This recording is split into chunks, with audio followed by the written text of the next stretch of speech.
Hello and welcome to World News on TVP World. I'm Marie Kato. The special Ukraine summit in Brussels has already kicked off. Leaders of all 27 EU member states and Ukrainian President Volodymyr Zelenskyy are discussing the future of the peace talks and the new European defence spending plan. Our correspondent Kazimierz Wysiak is on site in Brussels. Hello Kazimierz, what's the mood like there and what are the leaders hoping to achieve today? Good afternoon. The mood here is one of action. European leaders have said multiple times throughout the recent weeks that the time of talk is over, but now we can truly see that happening before our very own eyes.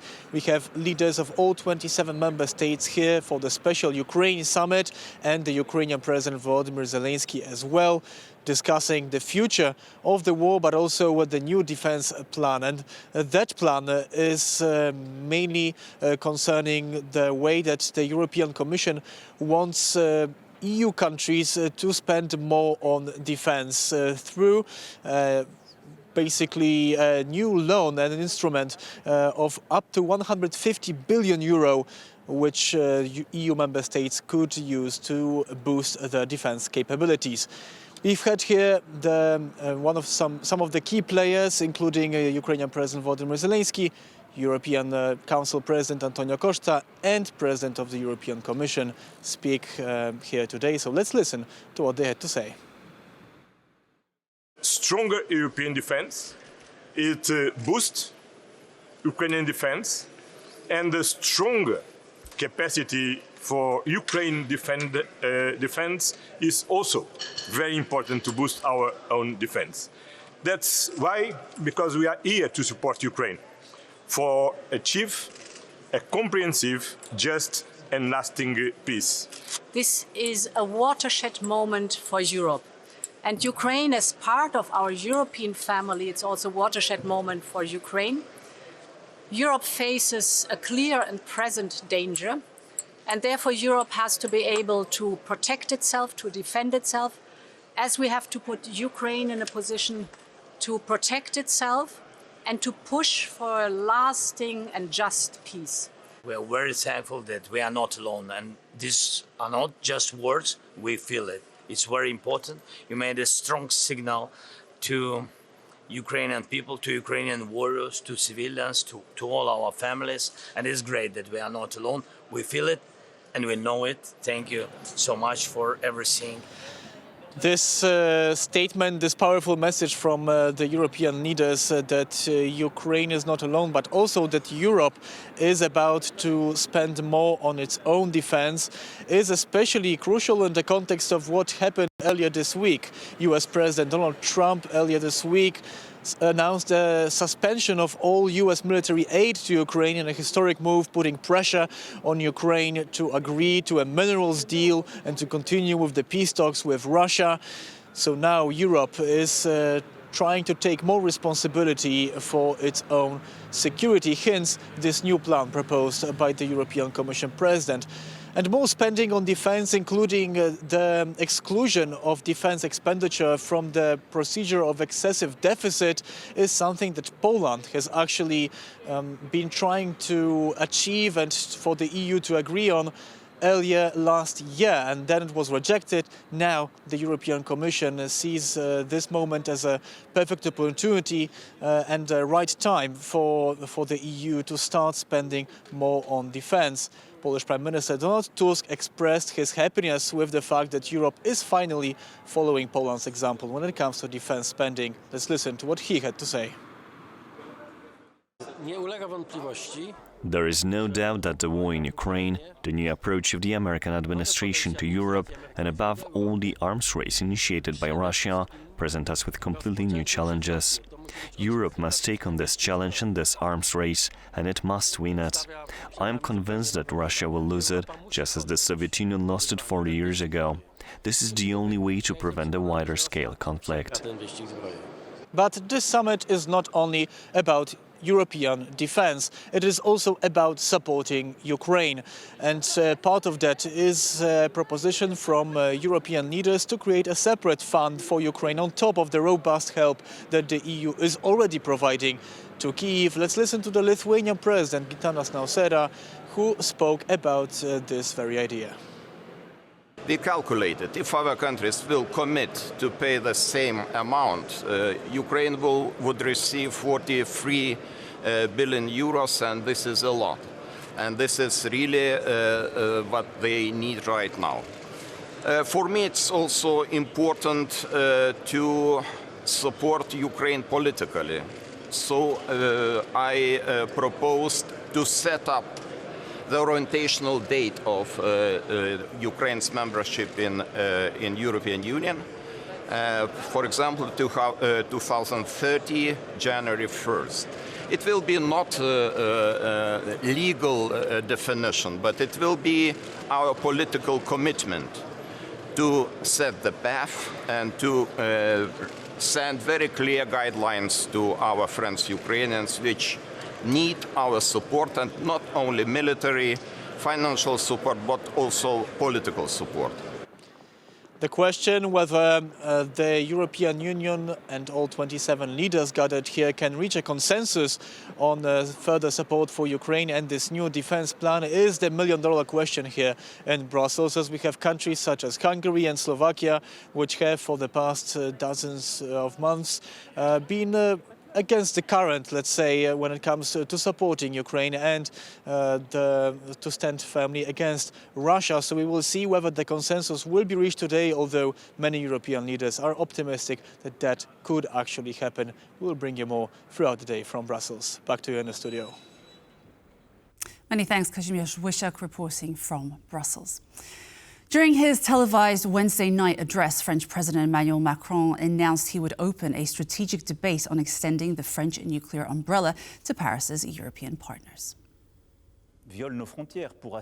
Our nuclear deterrent protects us. It is complete, sovereign, fully French. Since 1964, it has always explicitly played a role in the preservation of peace and security in Europe. But answering the historic call of future German Chancellor Friedrich Merz, I decided to open a strategic debate on protecting our allies on the European continent through the nuclear deterrent. Whatever happens, the decision has always been and will remain in the hands of the French president. The US has stopped sharing military intelligence with Ukraine as part of its suspension of aid, the CIA director said on Wednesday, though several media outlets report that some information is still being sent through to Kyiv. During a television appearance, CIA Director John Ratcliffe suggested that the Trump administration is likely to lift the suspension of intelligence sharing and military aid if Ukraine's Volodymyr Zelenskyy continues to demonstrate willingness to engage in the peace process. Meanwhile, the nature and extent of Washington's intelligence sharing pause remains unclear. Some international media outlets suggest that the halt is selective and only applies to information that could enable strikes against Russia. As the US stopped sharing intelligence with Ukraine as part of halting all US aid to Kyiv, French Minister of Armed Forces Sébastien Lecornu confirmed that Paris continues to support Ukraine with their intelligence capabilities. I think for our British friends, who are still part of an intelligence community with the United States, it's more complicated. For us, our intelligence is sovereign. It took longer to build up our capabilities in recent years, but the advantage is that we did so using our own resources. So yes, we have intelligence capabilities and we are sharing them with the Ukrainians. Polish Defense Minister Władysław Kosiniak-Kamysz is hosting his Ukrainian counterpart Rustem Umerov in Warsaw on Thursday. Our reporter Marek Seal is on the ground and has the latest. The meeting between the Polish and Ukrainian defense ministers, which took place in this palace behind me in Warsaw today, is taking place as the United States has suspended aid to Kyiv and Ukraine is looking towards its allies here in Europe.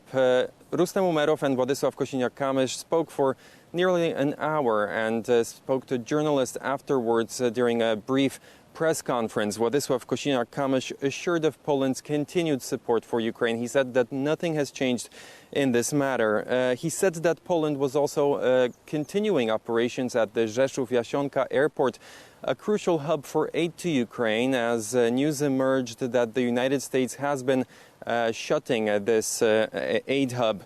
Kosiniak also said that Poland was continuing to train Ukrainian soldiers. He said that he believed that Ukraine and the US needed to return to the negotiating table to find a solution and a lasting peace to the war in Ukraine. He also announced a new aid package for Kyiv. We are starting the delivery of the 46th support package for Ukraine, worth around 200 million euros. Dialogue is crucial. We believe in discussions, cooperation and strong alliances. That's how I see the relationship between NATO and Ukraine. We are grateful to Poland for its involvement in many coalitions of opportunity and for its unwavering support. Strengthening our military and recruiting new soldiers were also central topics in our discussions. We also addressed enhancing our air defense capabilities, and we will continue to expand in this area.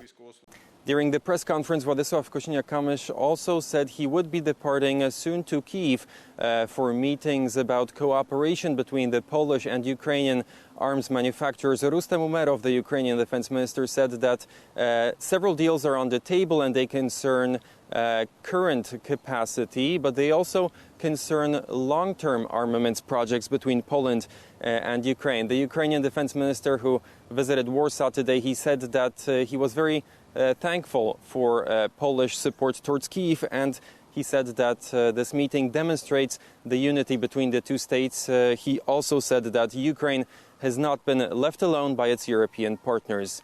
Marek Steele, Warsaw, TVP World. Associates of United States President Donald Trump have reportedly held a secret meeting with Ukrainian opposition leaders, according to Politico. The report claims the goal is to push for elections in Ukraine, despite its constitution explicitly prohibiting elections during wartime. 4 members of Trump's inner circle have allegedly engaged with President Volodymyr Zelenskyy's rivals, Politico reports. Washington is said to be pressuring Zelensky over disagreements regarding the terms of a potential peace deal with Russia. The proposed plan would see elections held after a ceasefire agreement, but before any definitive peace deal is reached. Among those approached by the Trump administration are former Prime Minister Yulia Tymoshenko and former President Petro Poroshenko, a direct opponent of Zelensky. Both have publicly opposed holding elections under the current circumstances. All of the parties involved have either denied the reports or refused to comment.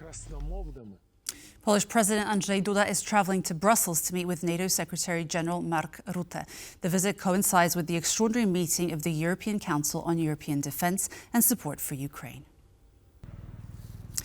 The meeting between the Polish president and the Secretary General of NATO also comes in the wake of Washington halting aid and intelligence sharing with Ukraine. Talking to Polish media, Duda said that President Trump's goal is to end the war and that he would advise Ukrainian President Volodymyr Zelenskyy to, quote, calmly return to the negotiating table to reach an agreement. He also said that Kyiv will need to manage its relations with its allies and show itself as a reliable partner. On Wednesday evening, protesters marched through the streets of Novi Sad, Serbia's second largest city, continuing a wave of anti-government demonstrations that challenged the country's president, Aleksandar Vučić. The protests, first initiated by students, began when a canopy of a railway station collapsed in Novi Sad in November last year, killing 15 people. Wednesday's protests were led by farmers, drawing a large crowd at the banks of the Danube. Also, students have called for a general strike on Friday, with another major protest planned in Belgrade, the country's capital, on Saturday. And that wraps up 2 p.m. news on TVP World. For more news and features, stay with us on TVP World.